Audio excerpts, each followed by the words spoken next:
बोलिए शंकर भगवान की जय, मैया पार्वती की जय। देखी यही शिव चर्चा में एगो आइल बड़ी नया नहर दुल्हन कहा तड़ी शिव जी से हाथ जोड़ के गुहार लगाओ तड़ी आ कैसे शिव जी से अपने पति के लंबी उम्र खड़तीन गुहार लगाओ तड़ी कैसे कह तड़ी कैसे हो पियावा सलामत रखिहा भोला जी हमार हो। जय हो। अरे पियावा सलामत रखिहा भोला जी हमार हो। पियावा ही बाटे हमार सोर हो सिंगार हो। पियावा ही बाटे हमार सोर हो सिंगार हो। पियावा ही बाटे रमिया सोर हो सिंगार हो। पियावा सलामत रखिया भोला जी हमार हो। पियावा सलामत रखिया भोला जी हमार हो। पियावा ही बाटे हमार सोर हो सिंगार हो। पियावा ही बाटे हमार सोर हो सिंगार हो। पियावा ही बाटे हमार सोर हो सिंगार हो। क्या बात है, जय हो जय हो। जय प्रेम से हो। बोलिए शंकर भगवान की जय हो।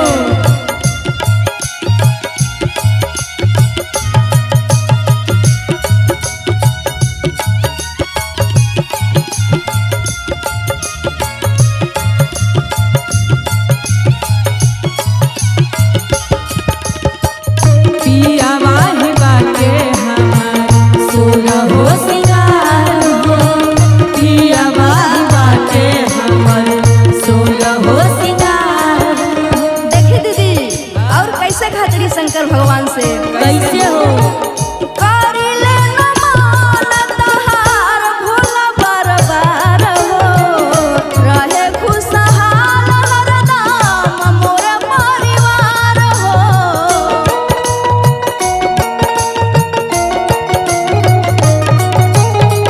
करिले नमन तहार हम बरबार हो। रहे खुशहाल हरदम मोर परिवार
भगवान की जय। जय